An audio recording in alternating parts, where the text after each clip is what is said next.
Hi everyone, my name is Camelia and I teach the MELT method, which is a neurofascial technique for self-care. And this week I am on a beach in Bulgaria that is, that has a lake nearby where they cultivate lye, which is a form of salty water that they make applications on your body and treat different musculoskeletal issues or just improve relaxation and muscle and bone well-being. I don't know how it works exactly. I think it's the warmth or the magnesiums and all the minerals in it that are kind of, I don't know if they're vibrating. I feel like it's not just the heat, but it feels like they magnetize a little bit.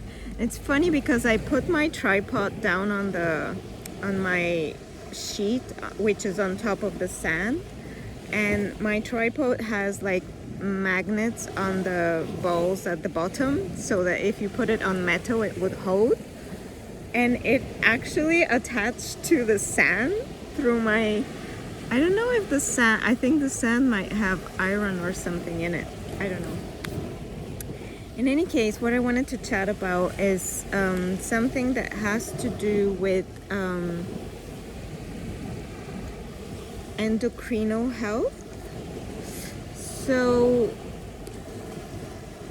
why is stress, of course we know stress is healthy within doses that stimulate us but don't overwhelm us. So there is a balance between stimulation and relaxation, and if stimulation goes into overdoses of stress, then it starts to keep us in a fight and flight state of the nervous system. So the nervous system that regulates a fight and flight response is overstimulated when the stress is too long or too big, like a traumatic event. And it can sometimes suppress the vagus nerve, which it's one of the nerves that comes down your neck and then goes into your belly, and it receives a lot of information from your peripheral nervous system as to how you are at the moment, so that your central nervous system can regulate, hormones, enzymes, digestive system, rest and sleep. And if you're in a perpetual stress response, it could subdue the vagus nerve. That's why, breathing is so important, because it kind of massages the vagus nerve. But if your head is too forward, it can actually kink and overstretch the vagus nerve, and it's not good for you, because it might actually take you into a stress response even if you don't have anything stressful happening in your life. So it's just a postural stress. It could activate your posture, too much devices, or too much working on a computer. The computer has to be up so that you're not going down. Like laptops, I'm not sure laptops are the best device. You need something that is like at your level so that your head can be in a more of a natural position. And also the eyes have to open up from time to time. You cannot be focused all the time, because focus can also activate the sympathetic nervous system, which is the fight and flight nervous system.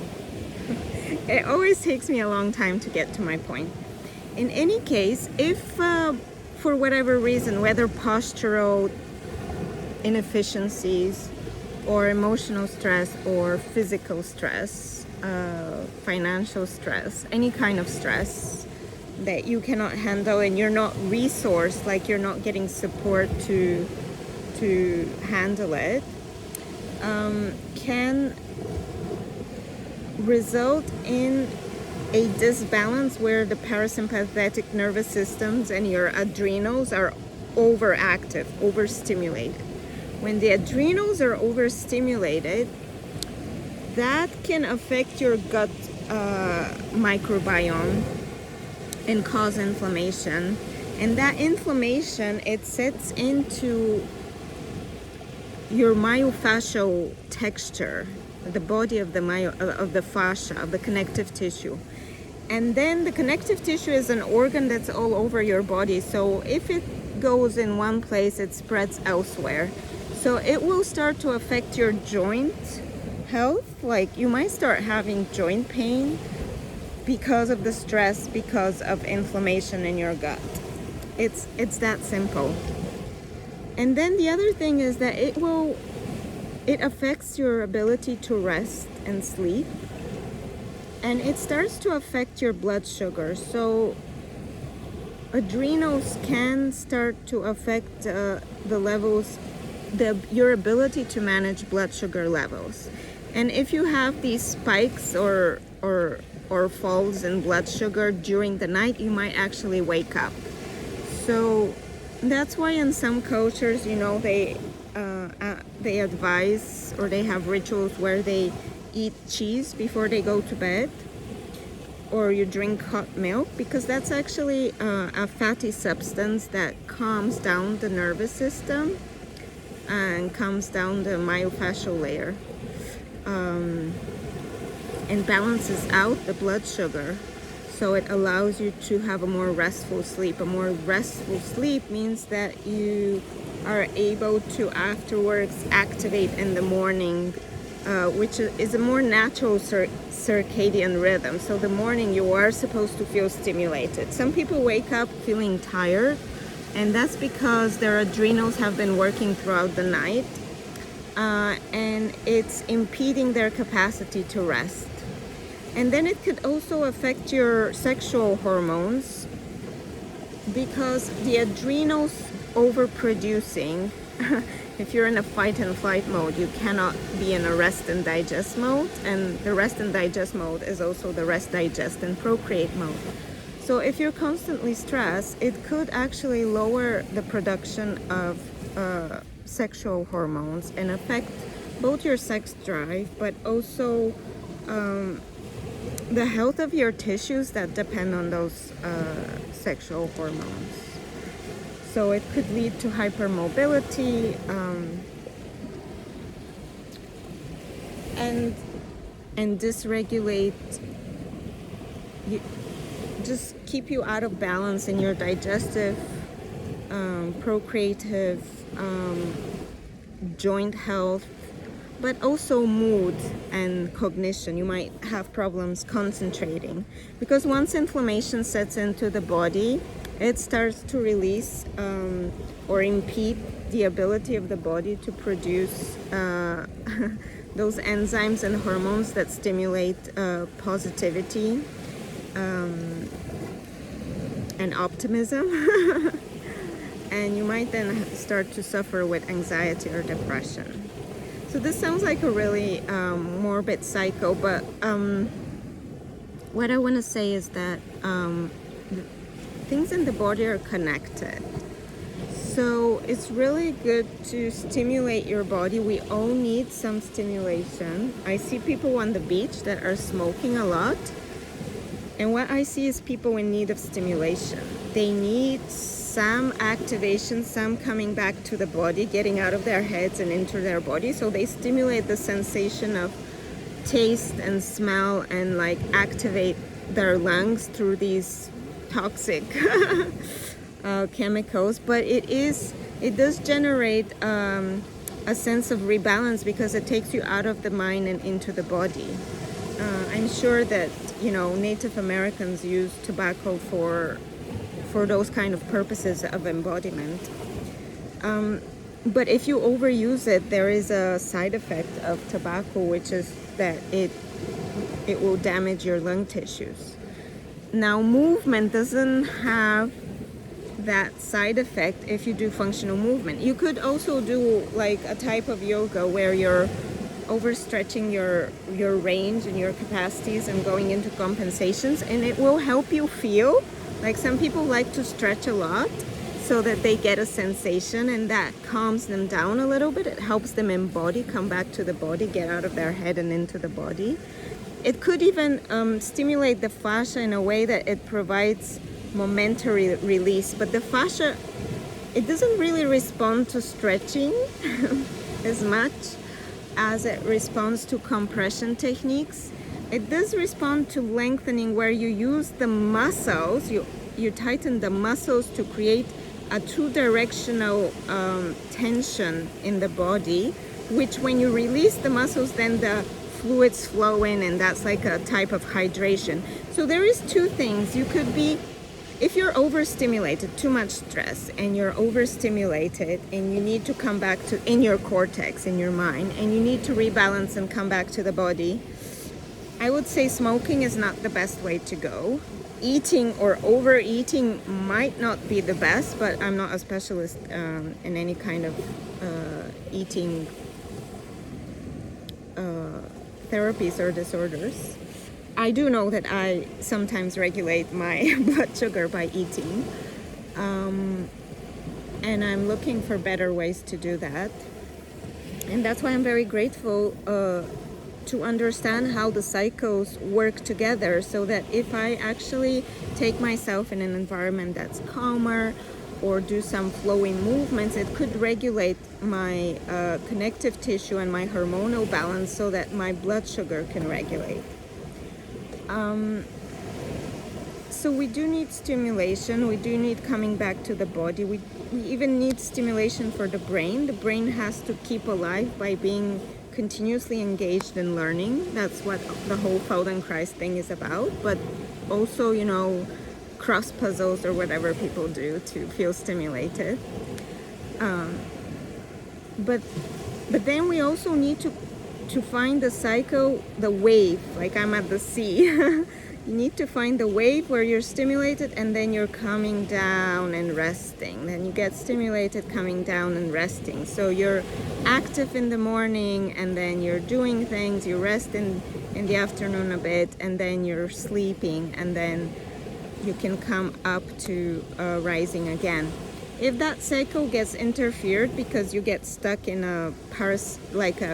you could also get stuck in a parasympathetic mode, which is the rest and digest mode. If you get stuck in being constantly too lethargic, then you're not functional. You need to get some stimulation movement that will rise up your sympathetic, your stress response, your heart rate to be able to deliver blood and engage in activities that sustain your life, you know, like, I don't know, work, family, communicating with others. So what I'm trying to say is that the cycle between stimulation, which if unchecked can go into stress. I mean, stimulation in general is a stress. So stress can be positive, but if sustained for too long or without enough resources, then it's overwhelming and it's toxic, and then it can disbalance your nervous system, and then it can affect hormones as well as gut enzymes. Like getting angry for 20 minutes a day, putting your mind in this kind of stressful anger state will lead to gut inflammation. I had an experience in the London tube station in 2019, before the pandemic, and the tube for me is like a constant stress response, stress generator, because I'm very sensitive sensorially. So for me, that many people, the noise of the tube, if you've been to the London Underground, it really aggravates my sensorial integration, and it can produce like a spike in my adrenals, like I get almost panic attacks.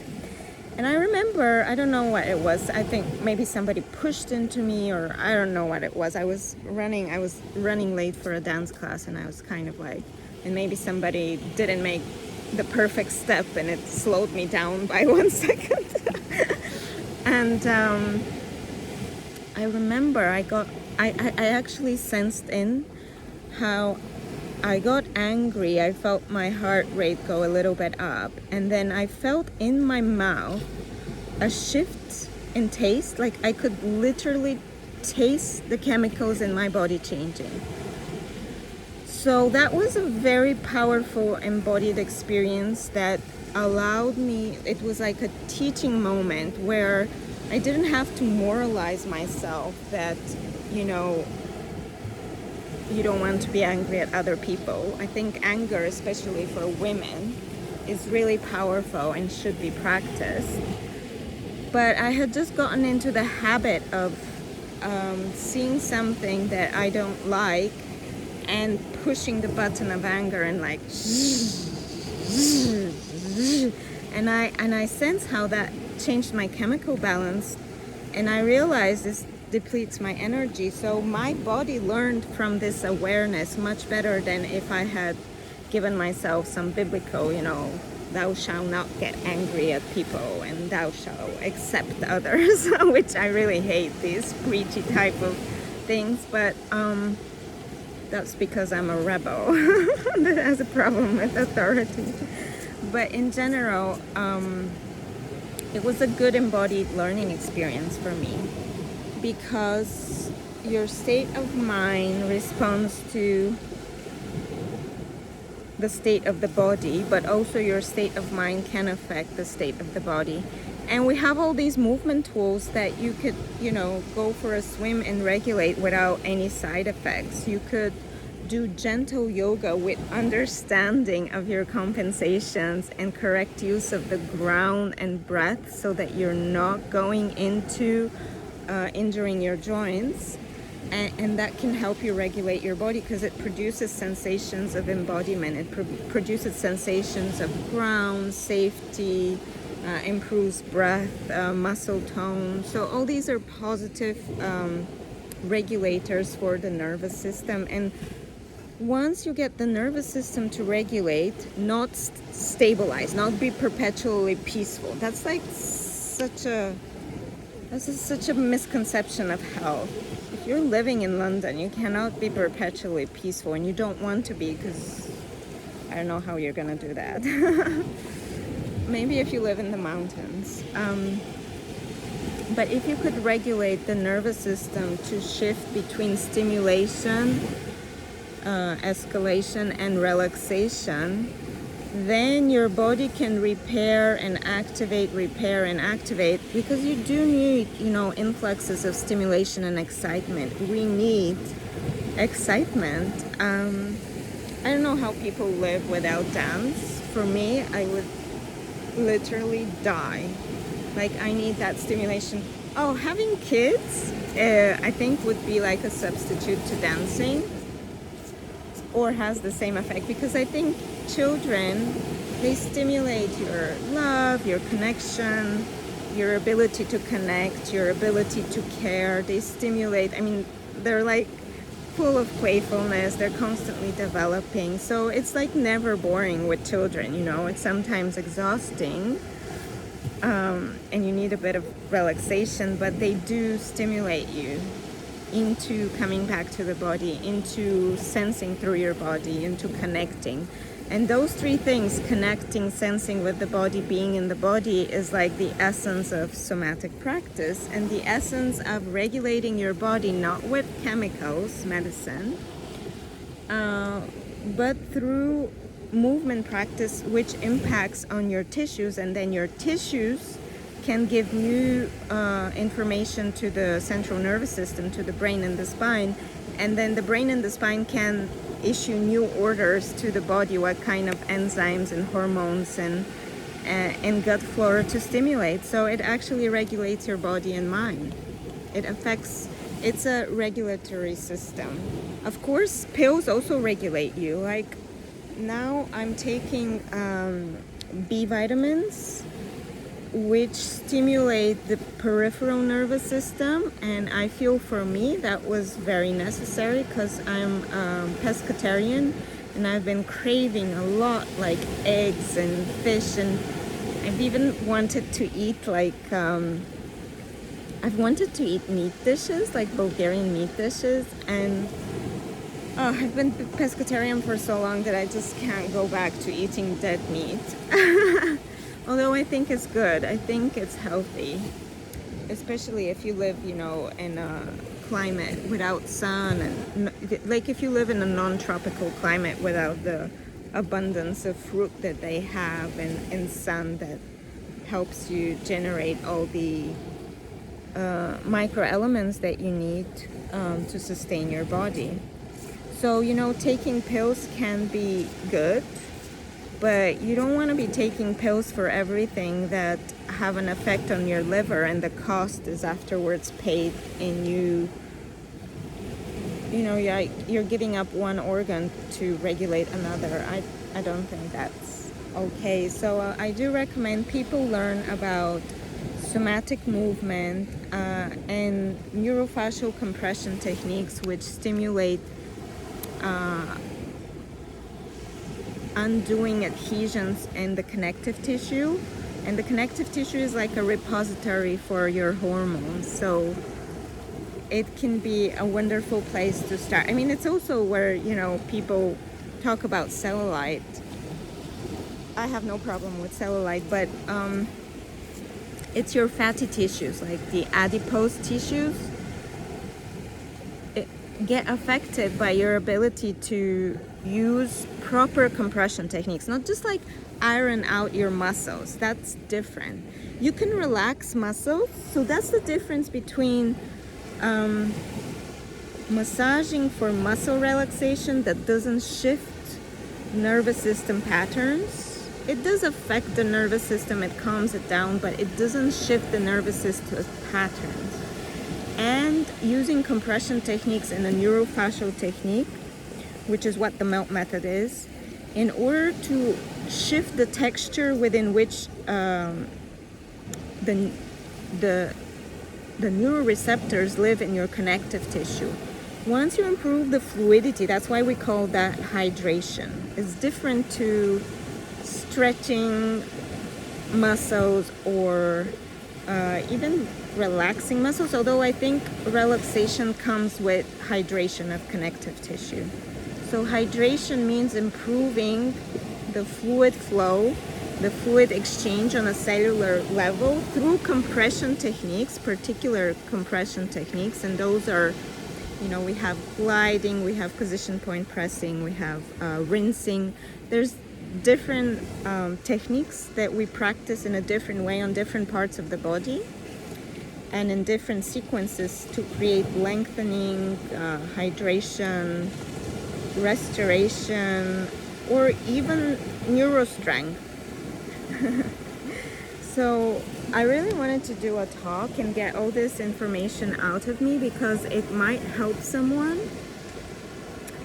And I've been a little bit too involved with my sense of relaxation, and I've felt a little bit of a tug back and forward that I want to share this information, but I just also just want to be inside and having a relaxing embodied experience. So reaching out, I have a tendency to be a bit introspective, so reaching out is part of shifting into a healthy sympathetic parasympathetic, because as I said, being always in a rest and digest mode is not good. It will destabilize your joints, might lead to obesity or other even mental health issues, you know, because you need to reach out, connect, spend time with others, unless you're doing some kind of a high-end spiritual practices, which I personally am not. I'm just trying to have a good time on planet Earth and enjoy the seaside. Have a great day.